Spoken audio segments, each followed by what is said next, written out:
Well, happy Friday to everybody. I was starting to think to myself, how the hell I'm going to make a Texas Colorado State show preview go over well? And then you reminded me about Jaime Ffrench in our communication channel. I was like, oh snap, that's going to go down, and it did go down. So we have Went that. down weirdly, right? We'll talk about how it all went down, but That did you was watch the broadcast or the? I watched the broadcast. Well, I've never watched. This is the first time I've ever watched a commitment video broadcast that didn't show the commitment. Exactly. Yeah, I, I think it might be a first for me as well. Yeah. I was trying to understand. I'm watching the 24/7 thing, and I'm watching them set it up, and I'm like, okay, I'm listening to all these things. I'm like, wow, they have a lot of people that do recruiting, right? I'm like, there's a ton of people, and then eventually, someone in the Slack channel sends out something about like Brandon Harris tweeting about it, and we're thinking, did he just blow? The commitment, and like, no, he had already committed. It just never showed it on their commitment video, which was, I think, the purpose of it. So Yeah, I don't know. They hyped it up for weeks. Like, hey, we're gonna have the Jaime Ffrench announcement, and we never got to see it. Next thing I know, I'm seeing on Twitter that hey, he's committed. He actually announced, and I'm like, okay, it's official. So. It is official. So, what a difference a week makes, Jason. But let's start with Jaime Ffrench. He commits. You've been pretty steadfast that Jaime Ffrench would probably commit to Texas. Miami obviously was a team that was in mix. It seemed to be the biggest threat. But when it's all said and done, Texas lands a 5-star commit. We'll talk about how many they've landed, 2 in the past 7 days. But talk about Jaime Ffrench and why this is such a huge get for Texas. Yeah, after missing on DeCorian Moore back on July 4th, I mean, Texas had to, I wouldn't say pivot because they were already recruiting Jaime Ffrench pretty heavily, but they, Khalid Lockett, Jaime Ffrench wound up being what looks to be right now a 2-man wide receiver class for Texas. And, what makes Jaime important is he's an elite prospect. I mean, DeCorian Moore, I've said he's a generational talent. He's best I've seen since Roy Williams. Jaime Ffrench is the number 2 receiver in the country, and he's not a big drop off from DeCorian Moore. I mean, Jaime Ffrench is an elite player. Like I said, number 2 overall ranked receiver, number 16 nationally, 6'2", about 180. Runs well, not what I would call a speed demon. He's not Xavier Worthy, certainly, but he's got size at 6'2", really precise with his route running and can kind of just get separation just with the technical elements of the game. Does a good job with his hands, has a big catch radius, can run after the catch. There's really not a weakness in his game. Like I was thinking about that last night and this morning. I watched his film again. I'm like, I can't find one thing this dude doesn't do well. I mean, if you want to knock him because maybe he's not going to go rip off a 4.40, okay, maybe. But he's fast into Florida, into Jacksonville, gets another elite player out of Florida. Now that SEC footprint is kind of expanding for Texas. Sure, it's a good point. Louisiana, Florida. So just a huge pickup. And after missing on DeCorian, I mean, it was imperative that Texas go out and connect on one or certainly maybe 2 of these receivers, and they did it with Jaime Ffrench today, and of course Khalid Lockett prior to Jaime Ffrench. Yeah, I mean, like you said, in the ideal world, Jason, you have DeCorian Moore committed, right?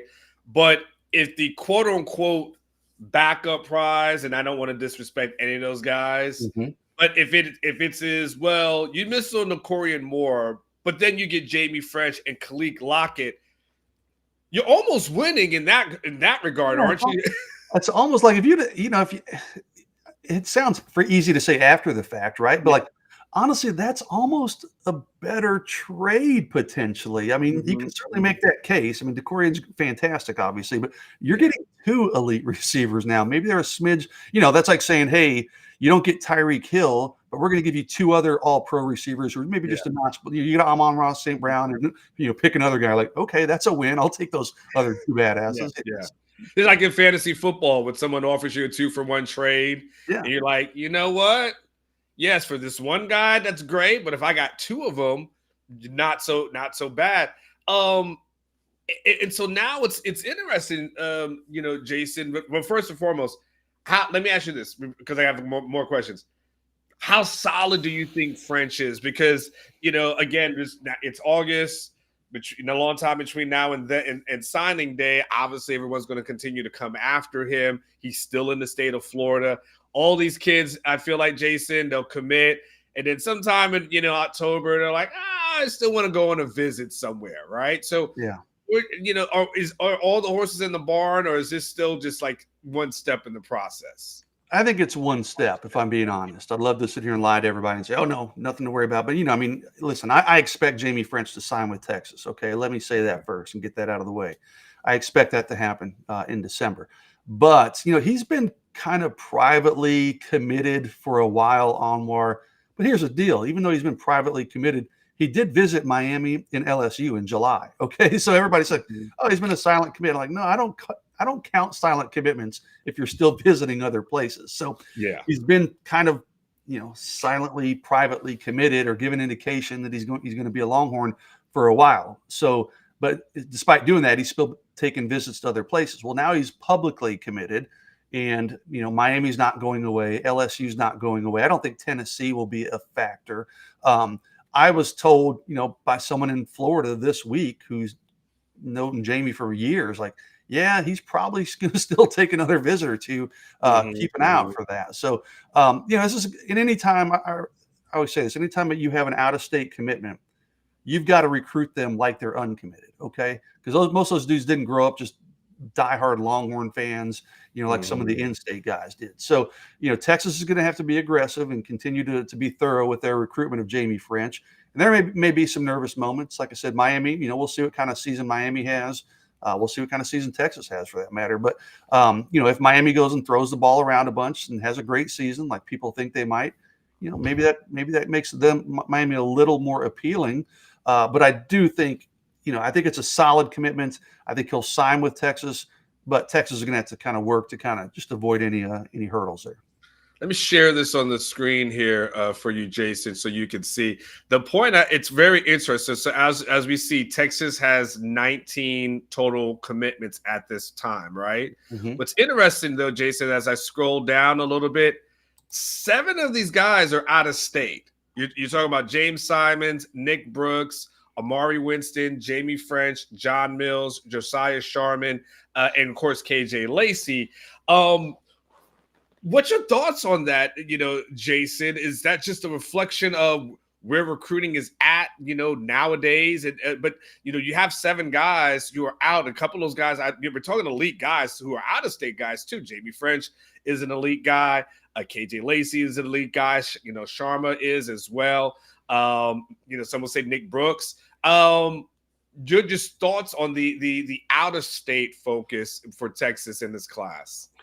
Well, for one, it's been a weird cycle, whereas the top guys in the state of Texas really aren't staying in state. I mean, the majority of them are leaving the state of Texas. Now, the question, and I've had this asked before, like, hey, is this the new normal, or is this an anomaly? I think it's a little bit of both, but I think there's a lot of new normal to it, Anwar. And I remember, I think someone asked Sark about it. I know they did. I don't remember. I think it was me. It was me. Was it you? Okay. Was it like at the signing day? I don't remember when it was. Yes. And I don't remember if it was a signing day press conference or what, but and Sark kind of echoed what I thought too. It's like, that's kind of just the way things are going now. I mean, obviously Texas is going to the SEC. Now you've got these 7-on-7 teams. I mean, you have defensive players who are on 7-on-7 teams out of Florida that play on 7-on-7 teams based out of California. And they travel all over the place and they visit colleges. And these players take a ton of unofficial visits. And it's just a smaller world now. It's a lot easier for these recruits to get out and take a bunch of visits, instead of just, it used to be where, hey, I'm going to drive 2 or 3 hours and visit. That's my radius. Well, now these recruits, they don't mind flying all over the country to visit places. Mm-hmm. They have strong relationships with these coaching staffs all over the country. So, I think this year's a little abnormal that so many in-state guys top in-state guys are leaving the states. I think we'll see that kind of self-correct, and maybe you'll see more of the top 10 types stay in-state as Texas and Texas A&M continue to recruit well. But I think this out-of-state recruiting thing, it's here to stay. It's not, there was a year when Tom Herman and his staff did it kind of out of necessity, right? Yeah. Because they were not just having success in state. I don't think Texas is doing it out of necessity. I just think that's just how recruiting is. And Texas has a national brand. They're able to go into places like Florida and California and Louisiana and recruit pretty well. Yeah, I mean, yeah, it's been the thing that I've been harping on the last couple of years, Jason. Which is, and one of the things that Sark had said was like, hey, like to your point, these kids travel for 7-on-7. They, as you know, Jason, they take a ton of unofficials visits. Starting in their sophomore years, and so they're going to pool parties and all throughout the country. And that whole thought process of, well, I'm just going to go to the flagship school. It's like, I mean, yeah, I guess, but I've been to Bama, I've been to Oregon, I've been to Georgia, I've been to all these places, and so I've been everywhere. I mean, Arch Manning is here at Texas, and he committed to a program that before even I think they were even announced at SEC. So there is something to be said for that. It's and Billy Bird. He says that Richardson hire out of Tampa starting to pay off for the Horns in recruiting. Billy, the only thing about that, and I appreciate the $4.99 super chat, I've been in for 10 years. Like, it's not like I just got here and all of a sudden there's this impact. Like I've literally been here for 10 years. Wait, does that mean Omar has to take the blame for Charlie Strong too? Wait. Well, I did get the Charlie Strong blame because Charlie and I arrived at the same time. Yeah. There was that correlation. Like, you both should go back to Florida. And so there was that. It's so interesting, Jason. The one thing we do this thing in recruiting, right? And I've been saying this, but you've been saying this as well. It's been this panic that happens in June where guys are starting to commit June and July. And it seems to be with the staff. The staff always seems to be, Jason, saying to us, we're fine. We're going to be okay. I don't know why you guys are panicking. And what they kept telling us is by the time we hit the end of August, you guys are going to view recruiting totally differently. And Jason, we've been saying it continuously. It just seems that what the staff does is they just continue to grind, and at the end of the day, they end up getting a really good class. Yeah, they certainly don't panic. And you know what? They're not done. I mean, listen, this staff always has success like in November too and December. Yeah. So, and Michael Terry's still out there. We'll talk a little bit about another 5-star player that is going to be big. So, the staff, they never panic. And Sark said that this summer. He's like, hey, I don't really worry about recruiting in the summer. And, we'll see where we're at in November, December. And they're right. I mean, all that being said, Anwar, listen, I mean, if you look at the top 10 in the state, DeCorian Moore, Devin Sanchez, Keelan Russell, the quarterback that Texas passed on, Fasusi, Pettijohn, then you go to Jonah Williams. I mean, there's still a lot of pretty big misses, okay, that you'd love to have those. So it's okay to kind of, let's be honest. I mean, this is a very good class. Khalil Lockett's commitment on the Rivals rankings, Texas is now number 9 in the country in the team recruiting rankings. Now, that being said, every school above them has more commitments in Texas. So if Texas adds 1 or 2 or 3 more, they'll keep climbing that list probably into the top 5. But so this is a very good recruiting class. It's going to add more people. It's going to be a really, really good recruiting class. But it's okay to point out that, but there's also been some key misses within the state of Texas that guys that the staff would have loved to have had on their commitment list. Real quick before we start talking about, because there's other guys who are on the board, and there's a 5-star we're going to talk about in a second. But Jason, how would you categorize the last 7 days? They get the commitment from Nick Brooks. They do get Jonah Williams the day after, just this past Saturday, and then they get Jaime Ffrench. So they pick up 2 5-stars within a 7-day period. And then they pick up a high 4-star as well. Give me your thoughts on just the last 7 days for Texas from a recruiting standpoint. It's been fun for me. I always, it's more fun to cover the wins than the losses, right? Just like you covering games. It's more right. It's fun, more enjoyable to write about a good team than a bad team. It's more enjoyable to write about good recruiting moments. How would I characterize it though? It kind of a lifeline that they've been given. I mean, if they didn't get Jonah Williams, if they didn't get Jaime Ffrench, I mean, then we're talking about, this is a recruiting class that's really probably struggling, borderline top 20. So those were necessary wins. I mean, Texas kind of had its back against the wall a little bit, right, and had to come out swinging, and they did that with 3 really big commitments, 2 5-stars, and Nick Brooks being a Rivals 250 member. So huge wins and very, very much needed wins for Texas. Now it gives you a little bit of momentum. Okay, there are not a lot of uncommitted guys left out there, but there are a couple, and there's some committed guys that Texas is still working on as well. You're going to hear, even Rivals, the national team, talking about Texas quite a bit. Whoa, look at this momentum. And I've seen tweets from people saying, oh man, look at this run Texas is on. So it's always good. People always talk about momentum, and there is some truth to it, but a commitment from Jaime Ffrench and Jonah Williams isn't going to cause this player down the road to, okay, I'm going to go commit to Texas too, because I see everybody else is doing it. But it is, it does help in just perception. And okay, this program's trending the right direction. They're recruiting well again. They made it to the college football playoff last year. So, it gives players more comfort in the possibility of committing to Texas. So it's been a big, big week, exactly 7 days. We've had 3 commitments, 3 big time commitments. And, I say a bit of a lifeline. I think it was potentially saving for Texas to land these 3 commitments. And it's amazing how different things can look, from last Thursday, 8 days ago, to how they look now. It's pretty incredible how different things look. All right, let me put this young man on the screen here. And it's interesting. When you and I have talked, Jason, have gone down the list of offers, usually every week I'll pop it on the screen. And, there's always these 5, and I'll go, yeah, you're like, yeah, you just ignore him. You just move past him. Nathaniel, give me the correct pronunciation here. Nathaniel Owusu-Boateng. Oh, Nathaniel Owusu-Boateng, okay, who's out of IMG, so I don't know where he went to high school. I'm not sure where he's originally from either. I actually tried to look for that this morning and didn't see it. I'm trying. Yeah, so transferring from somewhere. He's a 5-star here.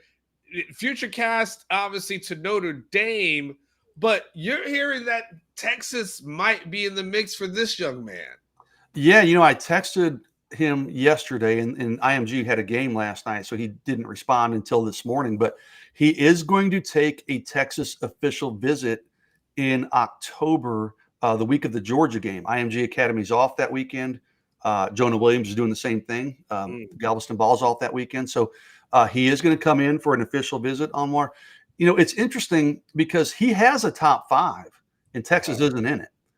Okay, so his top 5 are Notre Dame, Michigan, USC is one of them. USC, I'm trying to remember who the other 2 are. I think there's maybe Florida in-state, and then one other one I can't recall. But most people think it's going to be Notre Dame or Michigan. His brother played at Notre Dame. He's been to Michigan a time or 2, but Texas is getting him on campus. Hey, it'll be this first visit. It looks on paper like an uphill battle, but I checked around yesterday. I said, hey, man, if this kid does visit, I asked somebody, who knows him down there. I said, does Texas have a chance, or is that kid just taking a free trip? And the person told me, he said, hey, you know what? He's not committing. He's not in a rush to commit. So, Texas has some time. They said, Notre Dame, Notre Dame's in a good spot, but he likes the idea of playing in the SEC. So Texas has that it can sell. So, they'd have to kind of really connect and knock it out of the park on that visit, of course. But we've seen that this staff can do great things on official visits. That's going to be an electric atmosphere at that game. So, we'll see what'll happen on more. Right now, I'd probably classify it as a bit of a long shot, and I still think everything I hear and read points to Notre Dame or maybe Michigan. But you know what? You get them on campus, you take your chances with a 5-star linebacker, and we'll see what happens. Hey, I mean, Austin is not the worst place to be for your next, 4 years or whatever it might be. So there is that. I want to make sure I didn't miss any super chats that was in here, and I want to make sure I didn't get any questions to you. Okay, yes, SEC Matt said he's the guy that wanted to go to the Georgia game. I'm assuming that's what he's talking about here. Well, he might be. He is, and then maybe he's also talking about Myron Charles. Maybe is another Okay. the Florida State defensive line commitment that told me he's planning to be at the Georgia game, the Okay. Texas Georgia Okay. game. So there's a couple of them. I'm not sure. I mean, listen, there's going to be a long list of recruits at that game. So Buckwall has a question. He goes, "Do you know?" You may have answered this. I Maybe don't it's even know. Like I don't know what everybody else has them rated. I'd have to honestly look. So yeah, I don't. Is it part of the ratings though? Who goes to whose camps sometimes too though, Jason? A little bit like, oh wow, On3 has them at 275 nationally, 24 Sports 70, ESPN 74, Rivals 18. I will say this: he did go to the Wow, Rivals. 275 to 18 is kind of a huge. That's Yeah. Well, I tell you what, On3, like I'm not gonna sit here and bash their ratings. We'll the time will tell, but they always seem to be the outliers on a lot of these guys. It's almost like they do it just for some shock and awe stuff because like they have some really wild rankings that are so different than all the other services on a lot of guys. So I'm not going to take that one too seriously. And I mean, honestly, Buck Wild, I've seen Nathaniel. I saw him at the Rivals 5-star, and he's a fantastic player. He looks tremendous. So 275 seems kind of crazy. I mean, Rivals did get to view him up close for multiple days at that Rivals 5-star. So maybe he's got some favoritism there on the Rivals ranking. Maybe that's why Rivals has him higher. Can't really say for sure. I mean, I haven't sat there and poured over his film. I'm not involved in the rankings. I'm certainly not involved in rankings for other networks. So I can't really speculate on what they're thinking, but I can just tell you this: Texas needs elite linebackers, and whether he's a 5-star linebacker or a high 4-star, whatever you want to call him, he's a really, really good player. Texas would love to have him. All right, Jason. So let me do two more things before we get out of here. Wait, let me share this. Let me just go back to the thing I love to pull up here, Jason. I just want to see what's out there. Okay, so I'm gonna go for who's next, who's left here, Jason. That's on the list because of their offer list, and this is what we're looking at of their offer list. But you've met Michael Terry. I mean, is he the biggest fish that's out there that's left? I see this. There's a Jaden Robinson. Hadn't heard much about him. Is it all about Terry at this point, and then filling in the rest of the class? Pretty much. I mean, honestly, Terry, Owusu-Boateng, who we just talked about, of course, Yeah. and then you're really talking about flips after that, or maybe some guys emerge late, guys that go out and have a great senior season, which most guys are kicking off their high school seasons tonight. So, you might see a guy like that emerge. Okay, hey, this guy had a great season. Texas is going to offer him. But even if that's the case, they're probably going to be committed elsewhere at this point. Most everybody is committed. So there really aren't many uncommitted guys left, Almer, only a couple. Yeah, So crazy. beyond that, it's going to be trying to flip guys. We mentioned a couple Florida State guys. There's 2 or 3 guys there. There's a defensive lineman committed to Arkansas. There's one committed to Florida. There's one committed to Rutgers. So, there's a couple, Owusu-Boateng, Michael Terry, and then really trying to fill in some other pieces, maybe along the defensive line, which will probably come from flipping other commitments from other schools. And here's the thing. I mean, let me ask you this: from a receiver standpoint, where do you think they go now? I mean, do they still try with the Corian, or are they pretty much good and set there? And at that point, you're just looking for some guys who have some high upside. I think they're pretty much done, honestly. I mean, Michael Terry can play receiver, of course. He can do a little bit of everything. But, I'm looking like you still got – so you got the 2 commitments, right? Jaime Ffrench, Khalid Lockett. You've got DeAndre Moore, Jonte Cook, Ryan Wingo, all young guys. Parker Livingstone, Aaron Butler, Freddie DuBose, still in that group. So you've got a pretty deep group of young receivers. I don't know that they need to go out and get a third pure receiver. I mean, again, Michael Terry can do some of that stuff. But if you're going to ask me, are they going to continue to recruit DeCorian Moore? Sure, man. You're going to stay in touch with DeCorian Moore. But if you get DeCorian, then you're probably going to lose one. Who knows? Maybe both of these other guys. I mean, is it just kind of like, you guys are going? If you guys are loyal to us, we're going to be loyal to you, and we'll just ride with you two. We'll see. But you're not going to turn down DeCorian Moore's phone calls for sure. Last thing, Jason, we'll get out of here.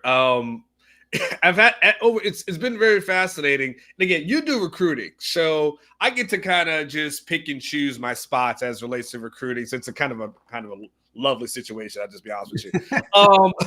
You know, I've had so many people. It's been fascinating over the last few weeks. Ask me about Brandon Harris, right? And I threw a tweet out there this morning, just for fun, just kind of joking around and playing around. People have asked me that made it seem like Brandon Harris was the reason why recruiting was going poorly in the outside mind. And now they get these commitments. Texas in the top 10. I'm just curious as about the Brandon Harris portion of this. I don't know how much praise he's supposed to get. I don't know how much blame he's supposed to get. Like, I don't know, but if he was getting blamed, does he get the praise now? Yeah. Like, I just need to get an understanding here.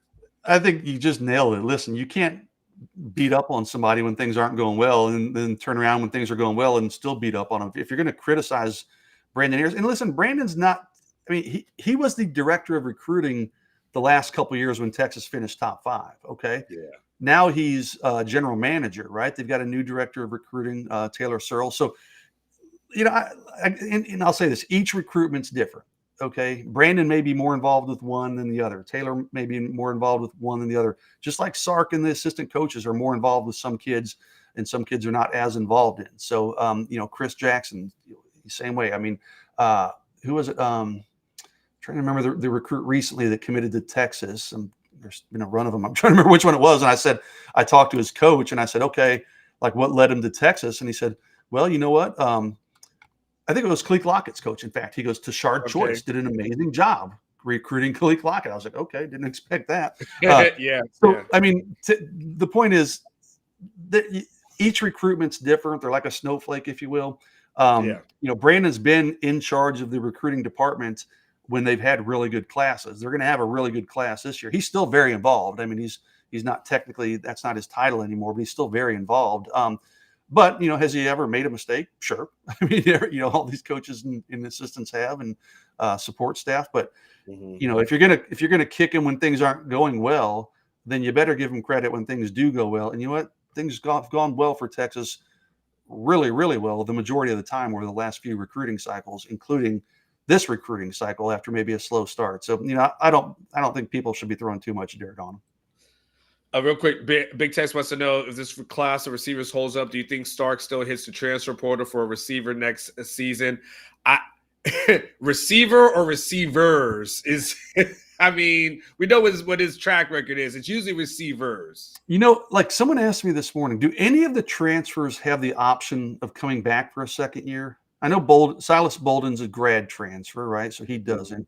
Yeah. Bond does Golden have the opportunity to come back if he wanted? I don't know where Golden is. I don't know. I'd have to look at the bios to see if they registered. Yeah. Someone asked me, I was like, you know what? Honestly, I didn't know the answer to that either. So, but yeah, you know, they probably will, Big Tex. I mean, and listen, a lot of that depends also if Ryan Wingo and Jonte Cook and, you know, DeAndre Moore go out and just kill it this year, then you're like, okay, we don't need a veteran to come in. These guys have proven commodities. So, you know, that's a question probably asked, you know, maybe in November. We'll see how some of these young receivers on campus are doing. They may feel like they don't need to go to the portal. Last year, they had to go to the portal because they had no proven receivers on the roster after the 3 draft picks. So it's a good question, but, you know, I think a lot of that depends on how the season plays out and how effective the current young receivers are in season. Jason, go enjoy your Friday. I appreciate you, brother. All right, I want my man. Have a good day. We'll see you after the game tomorrow, right? Yeah. Tomorrow afternoon, early evening for our post-game show. So Jason Sukamel, and in fact, I need to go ahead and do this thing. I was supposed to do this. I didn't do this earlier. Let me download this thing. Hold on. No one go anywhere. I promise. Wait. I think it's actually in here. Here we go. Reminder: tomorrow. Post-game show. We will have one. We do one every single year. When we do an OB post-game show that is obviously hosted by Jeff Ketchum, Jason Sukamel, Chad Hastings, and Anwar Richardson. Oh, well, I just gonna be there in the last, ain't I? But hey, our show will start here on the channel. That's why if you hit like and subscribe to the channel, well, really, if you subscribe to the channel, you'll get the notification as soon as the game gets started. But we'll start doing that thing with a couple of minutes left in the fourth quarter. and then you get to see all the thoughts, analysis. It's sponsored by Adam Lowy from the Lowy Law Firm. He's our guy. Absolutely love Adam. He takes care of us. And so, but the Lowy Law Firm, a post-game show, will be tomorrow and really after every single game this season. Ketch and I have done these things for probably 10 years now. We just started out on Facebook. When no one else did a post-game show, we were doing it, and then we continued to do it. And so we will continue to do it this season with hopefully lots of wins to talk about. So make sure you guys check out tomorrow night. It'll probably be tomorrow night or early evening, our OB post-game show where you get to hear all the good stuff that we've got here going. All right, guys, that's it. Go enjoy your Friday. That's all you need from me. Texas plays Colorado State. Until then, you guys have a fantastic one. What a difference a week makes, right? Just a couple of weeks ago, we were talking about, when are they going to get somebody? And now they continue to get everybody, especially the 5 stars. So go and enjoy yourself. Go out to Specs, by the way. I guess I got to make sure I say something real quick about them. Specs same-day delivery can save the day with our Specs app or online shopping. From world-class wines to hard-to-find spirits and craft beers to gourmet foods, delicious snacks, and spectacular sweets. It's Specs. Cheers to savings.